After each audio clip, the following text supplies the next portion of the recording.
Okay, we're going to make a Origami Japanese box, and we're going to use this to create a piece of artwork afterwards. So we start off with a square piece of paper. Doesn't matter if it's not quite exactly square, but it does help if it is. So we're going to go from corner to corner and try and be as accurate as possible here. Again, right in the corners.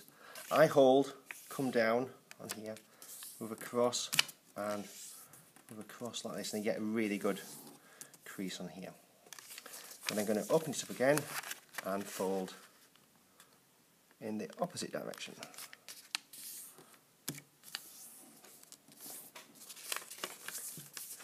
Sometimes if it's not completely cut square, it doesn't actually go into the corner, but again, don't worry too much about that at the moment. So we're going to we have a square here, we're going to create a square half the size. We're going to do this by folding all the points into the middle.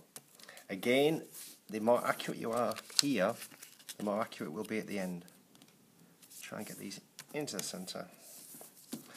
And you notice I'm doing an extra crease as I'm going across, just pressing on, making sure it stays in place. And it's looking like an envelope at the moment, and the final piece is this. Just go one more time around, just make sure they're really good creases. Right, I'm going to turn it over, and we're left with a half size square of paper. I'm going to fold this line up to this middle line, but I'm going to allow the triangle behind it to pop out. And it pops out like that. Make sure that this line lines up with this line, and it's a really good crease. A lot of this folding is repeating, so we're going to repeat on the other side. Fold it over and squash it down.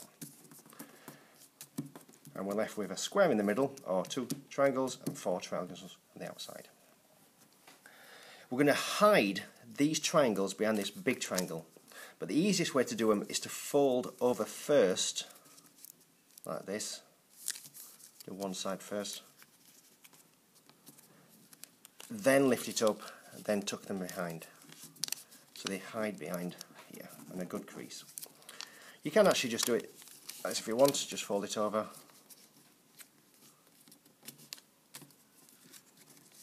Whichever way you find easiest. I find the other method easier. And close down. So they're now hidden behind this big triangle. So little triangles are hidden behind the big triangle. We're not far off finishing now, so we've just got a few more moves. We're going to move this one into the centre and repeat on the other side. Again, very close now. I'm going to turn it over, and we've got 2 squares. We're going to make these into triangles, so move these right down to corners here and here, and we should be left with a square in the middle, 2 triangles there. Now this is a clever bit. This is a bit that takes a bit of skill now, so we're going to be very careful just to make this look really good. We put our fingers in between and slowly pressing down in the centre all the time, pressing over, creasing it until it actually goes completely the other way. I'll squash this down. A good crease on here.